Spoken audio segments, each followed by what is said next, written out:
So here we have a sign. Jesus gets in the boat, they leave.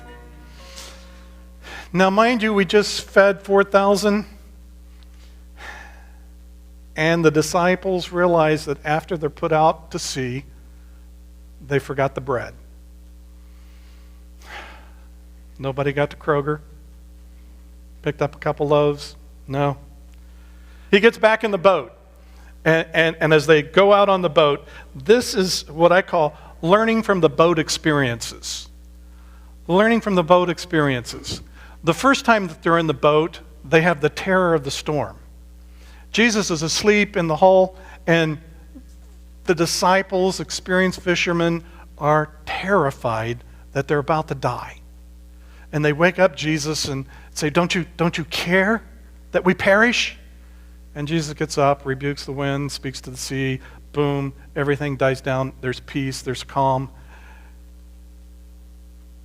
And the first learning experience is, who is this guy? That the wind and the sea obey him. Now, you think if you experienced that, you would forget that?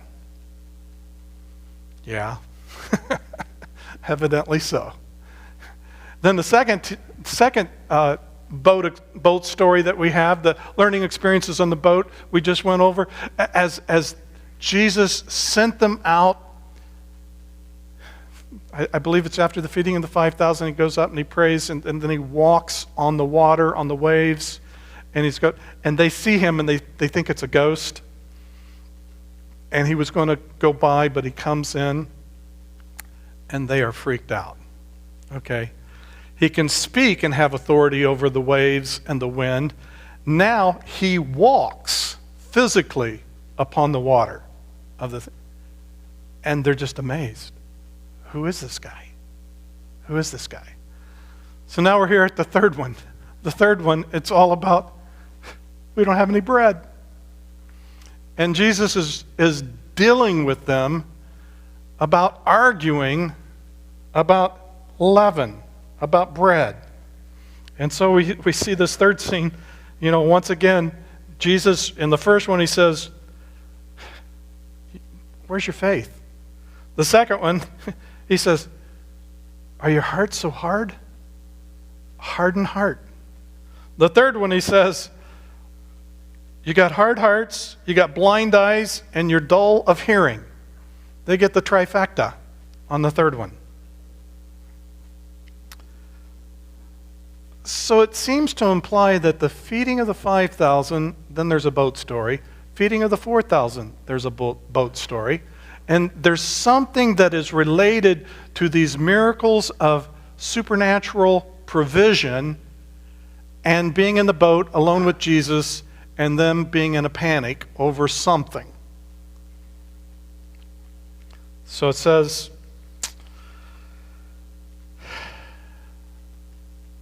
they forgot to bring bread. First thing the disciples had forgotten. And notice how Mark puts it.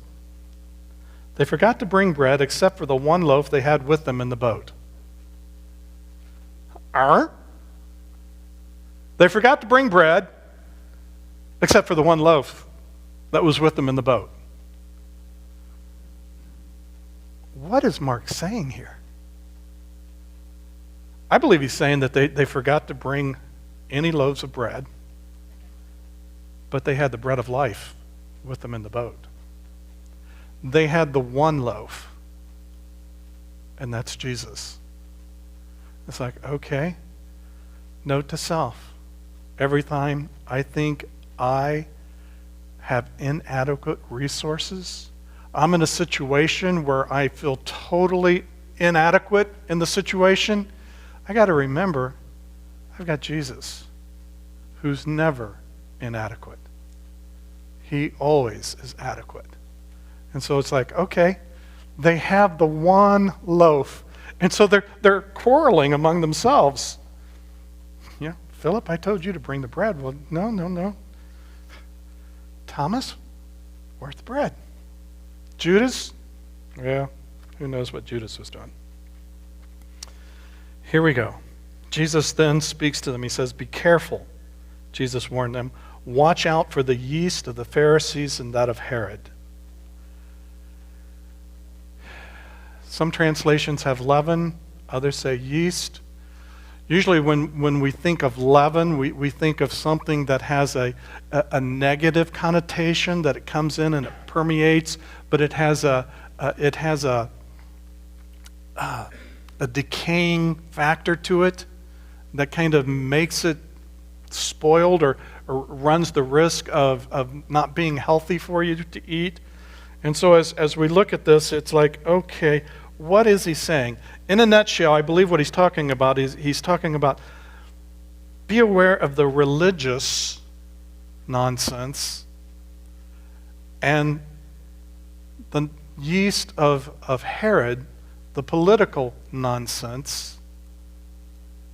Be careful with those. Watch out for them because they're filled with iniquity. One of the things that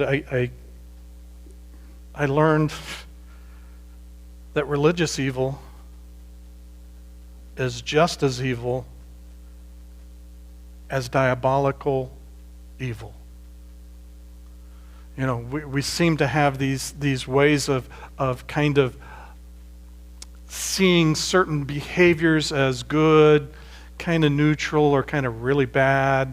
And a lot of times our religious stuff, religious evil, on the outside it looks like it's neutral or good. But on the inside, it's full of death. It's full of death. So be careful of the leaven of the Pharisees.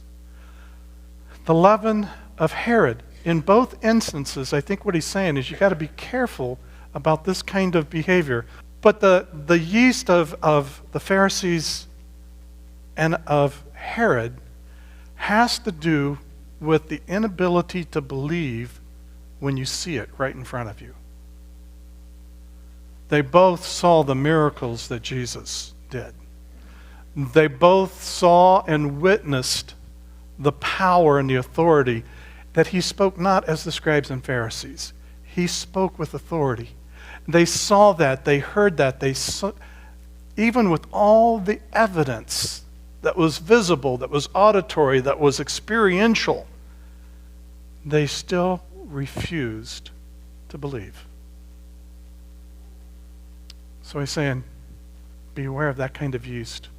It's that religious and diabolical leaven that comes and it gets in you, and when you see a miracle, you say, oh, well, that's just a coincidence.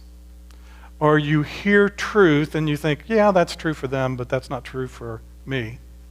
You have a way of taking something that is given and originates from the Lord and comes to you, and then you find a way to dismiss it and not embrace it.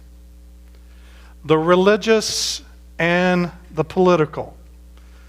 And as we are in the United States with all the political stuff that's going on there, don't get sucked into the leaven of Herod.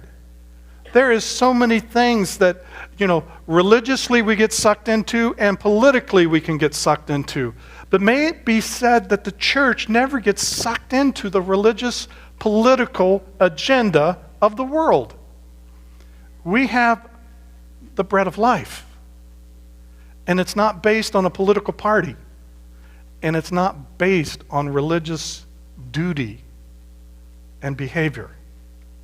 It's based on relationship with the King of Kings and the Lord of Lords. So we've got to take that to heart. That's a word I think that the Spirit is speaking to us as a church today. Be careful how you align your heart. Align it with the Lord Jesus Christ, His love for all people. This is why He couldn't give a sign, because the sign of the feeding of the 4,000 included all these Gentiles. And when they're asking for an apocalyptic sign, they're wanting God to destroy these Gentiles. And Jesus says, no, you're missing the boat religiously. That's not the leaven I'm speaking about. I want to infect the whole world with my love and be inclusive with every people group on the planet. And so we embrace the incredible love of God